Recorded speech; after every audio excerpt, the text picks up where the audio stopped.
नमस्कार, मैं कल्पना वर्मा। आप देख रहे हैं सी न्यूज पे वक्त है न्यूज बुलेटिन का। आइए नजर डालते हैं इस वक्त की बुलेटिन पे।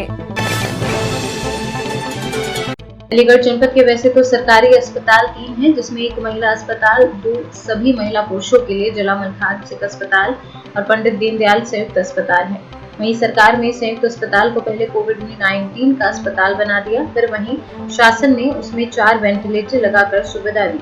वहीं एक वेंटिलेटर एक सामाजिक संस्था ने दिया, जो कि अब 5 वेंटिलेटर हो चुके हैं। अब संयुक्त अस्पताल पूरी तरह से सभी स्वास्थ्य सेवाएं देने के लिए पूरी तरह से तैयार है। पंडित दीनदयाल संयुक्त अस्पताल, जो कि कोविड-19 जिस दिन से कोरोना वायरस की महामारी शुरू हुई थी, उसी समय से दीनदयाल अस्पताल को कोविड-19 में कन्वर्ट कर दिया गया था।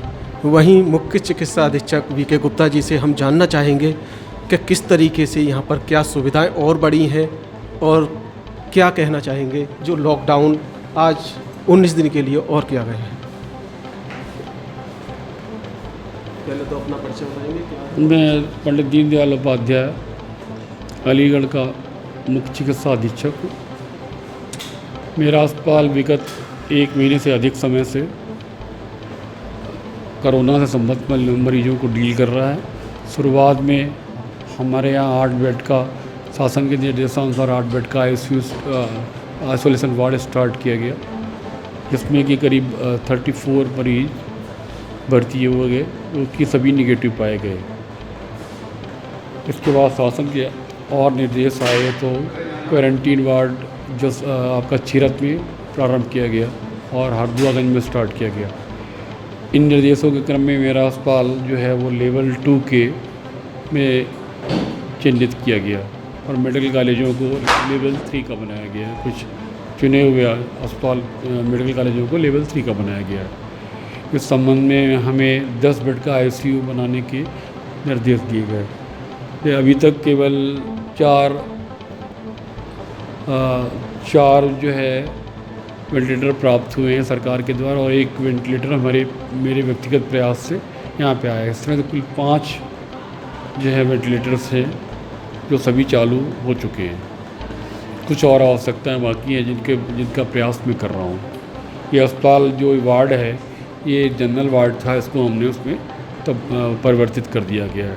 इसमें सभी सुविधाएं जो है central gas pipeline, central suction का इंतजाम कर दिया गया है और यहाँ पे एयर कंडीशन भी स्थापित कर दिया गया है। लोगों की ड्यूटियाँ भी हमने अलॉट कर दी हैं और लगातार जब से ये सूचना आई है उनको लगातार हम ट्रेनिंग दे रहे हैं, क्योंकि ये महामारी ऐसी महामारी जिसका कि सामना पूर्व काल में किसी ने भी नहीं करा हुआ है।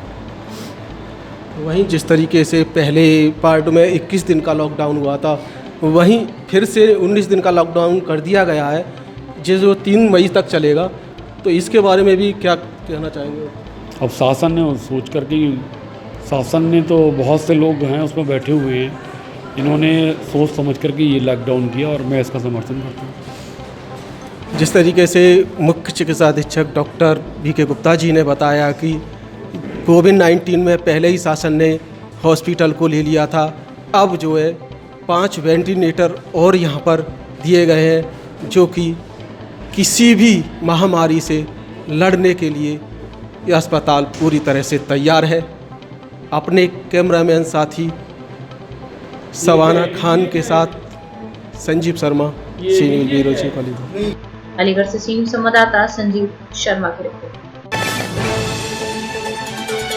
अलीगढ़ कोरोना संक्रमित संदिग्ध मरीज ने छत के जंगला से कूदकर भागने की कोशिश, मगर नहीं हुआ कामयाब। पुलिस कर्मियों की मुस्तैदी के चलते नहीं भाग सका संदिग्ध मरीज। ड्यूटी पर तैनात पुलिस कर्मियों ने ली राहत की सांस। उच्च अधिकारियों को किया सूचित।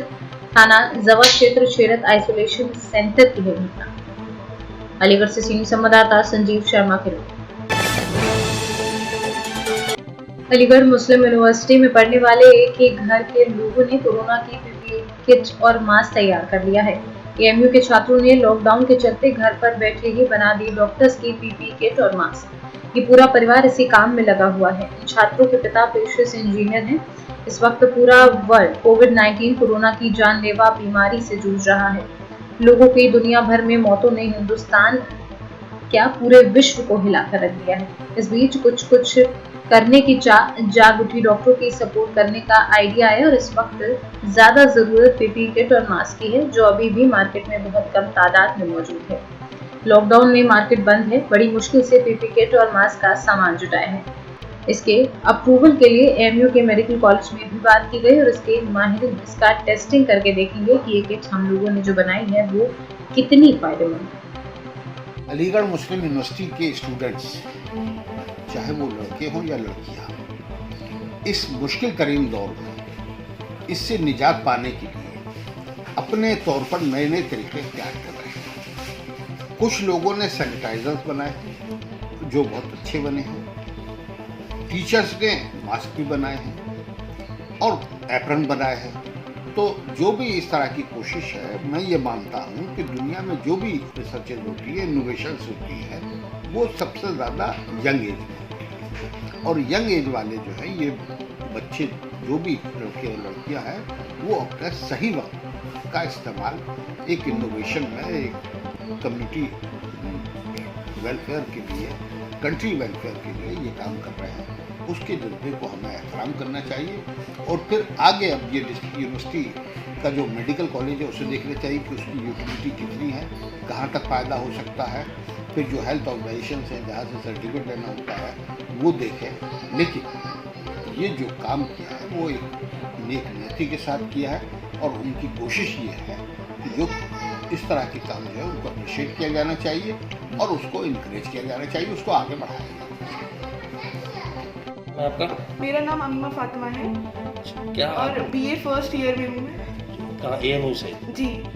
तो ये किस तरह की आपने किट में तैयारी की है? हाँ, हम लोगों ने 3 चीज़ें बनाई हैं ताकि हम लोग सबकी हेल्प कर सकें। एक तो फेस मास्क, फेस कवर और बॉडी कवर। ये किस मटेरियल से बनाया है? ये नॉन वुमेन क्लोथ से बने हैं, 70 GSM। तो कितना सहायक सिद्ध होगा ये कोरोना में? ये बहुत हेल्पफुल होगा। जैसे कि आप लोग देख सकते हैं, ये डॉक्टर्स की और सारे कॉमन पीपल की बहुत मदद करेगा।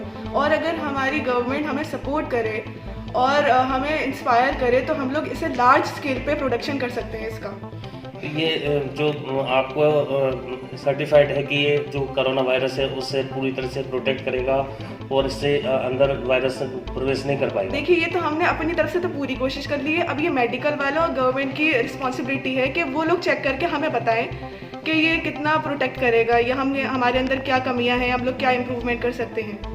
तो इसके लिए आपने अभी किसी को अप्रूवल के लिए दिया हुआ है आगे? जी, हमने अभी बात करी है JNMC में CEO से, लेकिन अब देखिए आगे क्या होता है। अभी तक कोई रिस्पॉन्स नहीं आया? जी, रिस्पॉन्स तो आया है, लेकिन हम इसे और मॉडिफाई करेंगे। और जैसे कि मैंने आपको बताया, अगर हमारी गवर्नमेंट हेल्प करती है, हमें ज़्यादा मतलब कम पैसे पे कपड़ा देती है, तो हम लोग इसे लार्ज स्केल पे प्रोडक्शन कर सकेंगे और ज़्यादा लोगों की हेल्प कर सकेंगे। अभी कितने सूट तैयार किए होंगे आप? अभी तो हमने एक मतलब 3-4 पीस कर लिए थे और कल ही रात में हमने एक और सूट बनाया जो कि मैंने खुद स्टिच करा है। और जबकि मुझे टेलरिंग बिल्कुल भी नहीं आती, हमने बहुत सारे टेलर से कंसल्ट करा, लेकिन आपको तो पता ही है इंडिया है, यहाँ पे कोई बिना प्रॉफिट के तो बात करता नहीं है।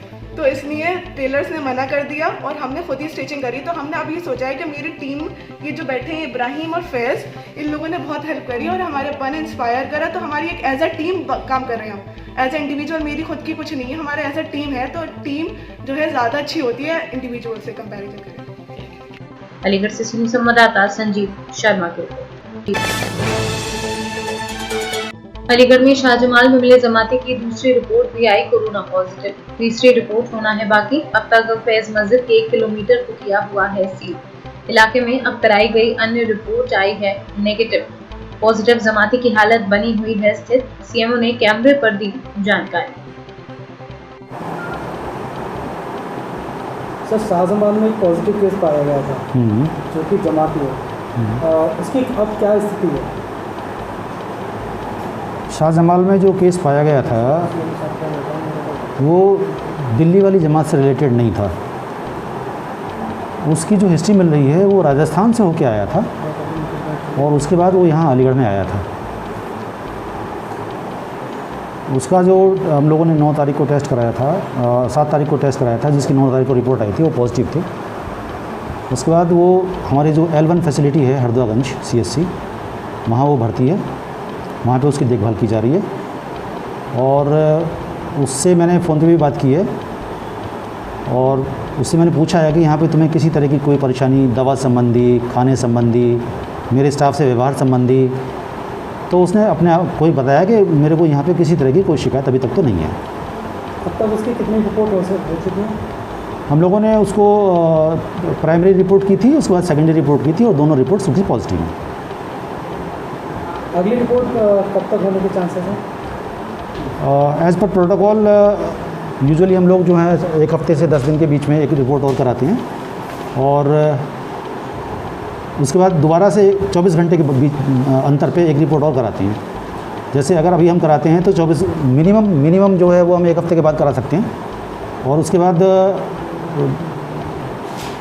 दोबारा से एक रिपोर्ट कराते हैं। अगर दोनों रिपोर्ट हमारी नेगेटिव आती हैं तो तब हम उसकी छुट्टी कर सकते हैं, लेकिन अगर पॉजिटिव आती हैं तो तब तक हम लोग उसकी छुट्टी नहीं कर सकते जब तक हमारी 2 रिपोर्ट्स 24 घंटे के कम से कम 24 घंटे के अंदर पर नेगेटिव ना आ जाएँ। जैसा कि सर 1 किलोमीटर दायरा उस मस्जिद का जो सील किया गया है, वहाँ की क्या स्थिति है? वहाँ पे जितने भी केसेस थे, जितने घर थे, सब हम लोगों ने स्कैन किए हैं और ज़्यादातर घरों में हमें स्थिति ठीक मिली है और जितने भी हमें सस्पेक्टेड थे उनकी हम लोगों ने सैम्पलिंग कराई है और ज़्यादातर सारी सैम्पलिंग हमारी अभी तक नेगेटिव आ रही है। Thank you. ओके। अलीगढ़ से सीनियर संवाददाता संजीव शर्मा की रिपोर्ट। इस वक्त की न्यूज बुलेटिन में फिलहाल इतना ही। बाकी देश और प्रदेश की तमाम बड़ी खबरों के लिए बने रहिए सी न्यूज के साथ। हर खबर आपके साथ, आपके हाथ।